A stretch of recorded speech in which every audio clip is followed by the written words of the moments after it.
Hello guys, how you all doing? Just thought I'd give you a little look at this latest very cool piece I picked up. I got this last week and I had my eye on it for a little while. It's obviously the Hot Toys bat, 1/12 scale, not 1/6 scale. So if you're not sort of familiar with the scales, usually Hot Toys kind of do all their vehicles in obviously 1/6 scale, the same as their figures. The problem with the bat, they did actually do a 1/6 bat, but the prototype, it was so huge. I think that was the reason why they had to scale it down. It was too large, basically. And it would have, they showed the sort of shipping. I saw a picture of it, and it was in like literally a wooden crate. So if you sort of bear in mind that my TV in the background is a 59-inch TV, and this is the 1/12 scale bat, so it gives you an idea just how big that would have been at double the size. So in terms of size, this is about the same size as a tumbler. So it's very large. It's deceptively large though, because you've got two modes with the stand. You've got like an elevated mode, which they call flight mode, and you've got a much more sort of flat mode.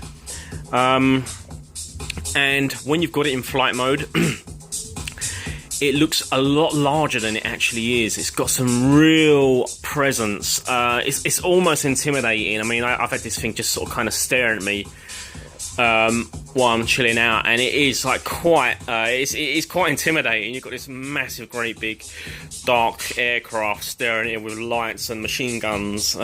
It's very cool.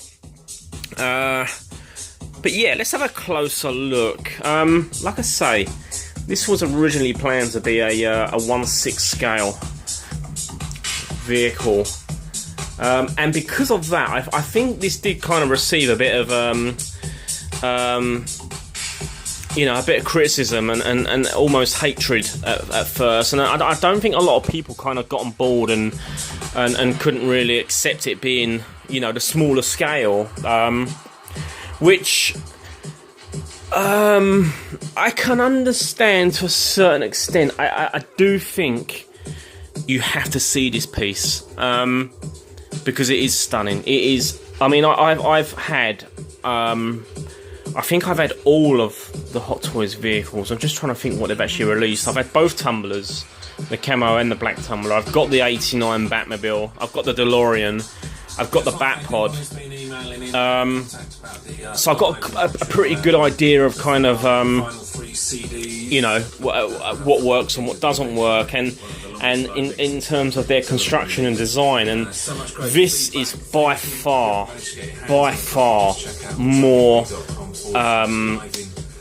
It's so much more kind of technically advanced than all those vehicles. Even the DeLorean. The DeLorean is very detailed, but the construction of this is even more than that. I think it's more advanced, more technical, and an absolute pain in the process. Let's have a little look. It just gives you an idea of the size of this thing. Bearing in mind the bomb on the base there is. Imagine it to be like a very large orange or a small melon, like a small cantaloupe melon. Cantaloupe melon? Yeah, I'll say that. Or a large orange, a very large orange. Kind of gives you an idea of just how big this thing is. It is massive. Really cool. And like I say, people didn't really seem to get on board with it, and I think a lot of things went against this. Not only the scale, I think the fact that they were releasing this just before the DeLorean. That both pieces are a lot of money. So if you're going to choose, if this is going up against the DeLorean is just an absolute sort of cult classic. So I don't think that sort of helped either. But what I do think is that it could actually be a blessing in disguise, because if you are thinking of getting this piece, If the sales haven't gone too well with it, you could see some really good reductions on this. It's an absolute work of art. It's geniusly constructed by Hot Toys. This is like seriously unbelievable how they've even released it. It took me 2 hours, actually over 2 hours, to put this thing together. I'm not joking. It is an absolute stress magnet. It's just so. It's my worst nightmare. I hate small, intricate parts that are expensive and can break, and this is it all over basically. If you have a look at the underbelly of the actual aircraft, all these panels, which you can actually move them slightly, but they all snap into place. I hate that word snap, but that is exactly what it is. They kind of click and snap into place, and you have to put all those on. They get very tricky around the rotor propeller mechanisms. It gets very, very awkward. But the instructions are quite well marked out on these, so you kind of can't really go too wrong on those. The problem is, because there's so many flaps, like overlapping flaps and fragile parts, and because of the angle of it as well, the actual design, the way it kind of sort of swoops over, it's very, very difficult to handle, and a lot of the construction is actually on the underside, or on the sides even, of the actual aircraft, so it's hard to handle. It's got a shitload of delicate, expensive parts on the underside, which, when I actually eventually got it onto the stand, because even that's a pain in doing, because it kind of slots in on the back here and then it just sits on the front. I had one of these panels like click off, so I was like, oh my god, I'm gonna have to take it off again, because it's best to sort of put them on with the actual aircraft upside down. It's a nightmare, I'm not gonna lie, it's an absolute nightmare, but it's ingenious how they've done it.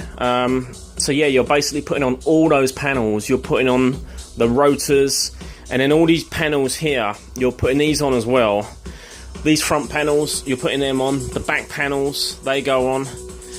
The tricky stuff is the cockpit was really hard as well. Like, getting Batman actually in the cockpit was a real pain, and I've heard others say the same. These cables, you can just about see, maybe you can see that there's a cable that runs up to the side of where Catwoman is. They were really hard to put on. And the instruction, it suggests that you put these on after you put all these panels in place, but I think you're better off leaving this panel off. I would heat these up, because they're kind of like a rubber. These are like a rubber. Heat them up, get a set of pliers, and do it that way. And if you just leave that panel off, you should be able to do it. But yeah, you've got to get all those on. And Hot Toys instructions they're not the best, they're not the clearest, so you might as well read it in bloody Chinese, because even the English is coming out Chinese when you're looking at some of the stuff on there. You've got two sets with this. You've got the standard edition, which I think is just the aircraft itself, and then you've got the deluxe set, which comes with Catwoman, Batman, and the bomb. I think it's a fuse. Is it a fuse reactor? Something like that. It's the scene, you can sort of recreate that scene at the end of The Dark Knight Rises, and there's actually a hook on a winch somewhere up there in the belly of the aircraft, which you can pull down and hook onto the actual bomb. I've not done it. I've not even found that hook yet. I don't even know whether I want to look. I've got it to this kind of state, and I don't want to disturb it, to be fair, because it's a scary piece. It really is. It's my worst nightmare, to be fair, but I got there in the end, and it's all good. So yeah, like I say, you've got the two figures. They are 1/12 scale, and again, they did sort of receive a little bit of kind of heat, if you like, but they're cool. They look alright. The Catwoman is weaker than the Batman. I do think they could have done a better job on her face, especially her lips. Like Anna Hathaway's got very kind of prominent, pronounced, distinctive lips. So they could have done a better job on that maybe, but the Batman figure is actually pretty cool. And you know, the fact they've included them, they look really, really good actually in the aircraft. I think the deluxe set, I'm not sure of the price difference, so I can't sort of say if it's worth it or not in terms of, you know, paying that extra money, but if it's not too much more, say if it was an extra maybe 50 quid, 40 quid, I'll do it, because the bomb looks excellent just sitting on the base, and Batman and Catwoman does sort of add something, you know, to the overall kind of look. But I'll just show you, if we go above, I'm hoping to get this done. I've tried shooting this a few times, it's just really awkward, and I'm now running out of battery, but I'll try and get this all done. All these panels here, they all move. These are on kind of like a hinge mechanism, so all these actually move. You can kind of pose them how you like. The same this side and the same around the back. You can actually power this on main supply or batteries. The battery compartment is in here, so this kind of just slides off. You unscrew the actual cover for the batteries, and it takes 3 AA batteries. Don't do what I do and go to the shop and buy AAAs and be an idiot. That's what I did. I just wanted to fire it up and I didn't read the instructions properly. But I ended up getting a power supply in the end. The power supply does not come with the bat, so if you want to go down that route, you know, jump on I got mine off eBay. I've got a universal power supply which has got all the ends on it, and you can actually choose your voltage as well, which is really handy. So I did that. What else can I say? The stand is pretty basic. It's nothing crazy. It looks nice though. The paint job is really, really well done on this. It's got that kind of brushed kind of metal look, a bit like the DeLorean. So you've got very, very small sections of weathering just on the edges here. They're just highlighted, so it looks like the metal of the aircraft has been scraped, and you've got these really nice brush strokes going through, which gives it that overall kind of metal look. So like I say, I've had the black tumbler, and I'm pretty sure they didn't kind of have that on the tumbler, so it is an upgrade. They've really kind of upped the ante and done a better job on the paint application on this. What I'll do, I will pause it quickly and I'll fire it up, show you what it does, so bear with me. Okay, we are back. I'm going to try and do this as quick as I can because I'm low on battery, and this is already going on a little bit long already, but I'm just trying to sort of cover everything so you guys, you know, can get a look at this. So, like I say, you've got 2 options for the power source. You've got an AC adapter, or you can go down the battery route. And the really cool thing with this is this comes on remote control. So what you can do, you can turn the lights on with the remote, and then you can turn the fans and the rotors on, which is really, really cool. So if I just get this, turn the button a bit closer, there you go, and you can see the LEDs are really nice and bright on this. What I'll do, if I just turn it around, I shot this earlier and I didn't even actually mention this because it's actually a really nice feature as well. That's why I've redone it. But if we, you can see like the LEDs, the side there, and just underneath those flaps there. If we turn it around, what it has got, I don't know if you can just see up in the inside of the carriage there, but it's got a really nice blue LED, and in the dark it's got this really, really impressive glow. Again, that's operated by the remote. If we come around to the exhausts, they also light up as well. So really, really nice feature. But what you can then do is, again, on the remote control. I'll try and get this in.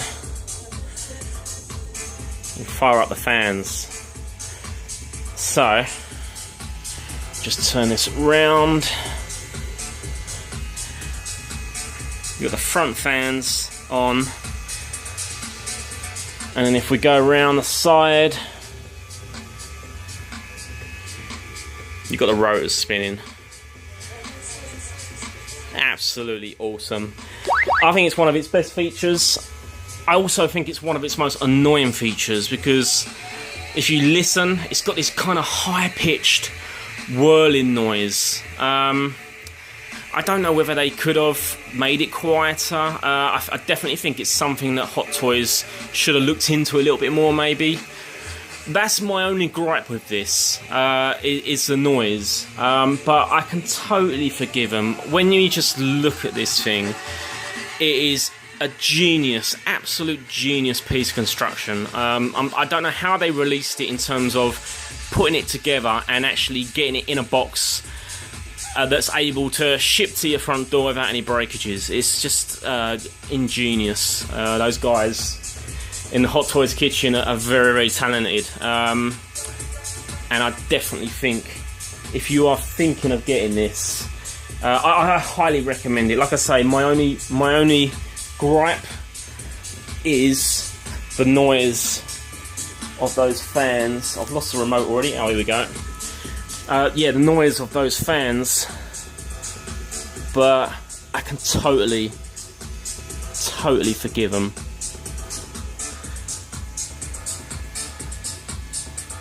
Because it's an awesome piece of work. It really is.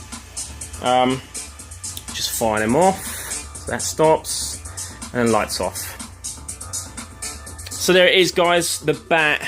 If you are thinking of getting this, I highly recommend it. I can't recommend it enough. It is an awesome vehicle. Highly detailed. A lot more technically advanced, in my opinion, than the other vehicles they've released, especially on the Nolan trilogy line. If you are a little bit dubious about the scale, go and give this thing a chance. Go and have a look at it, because you'll be impressed with it. I guarantee it. It is a stunning looking piece.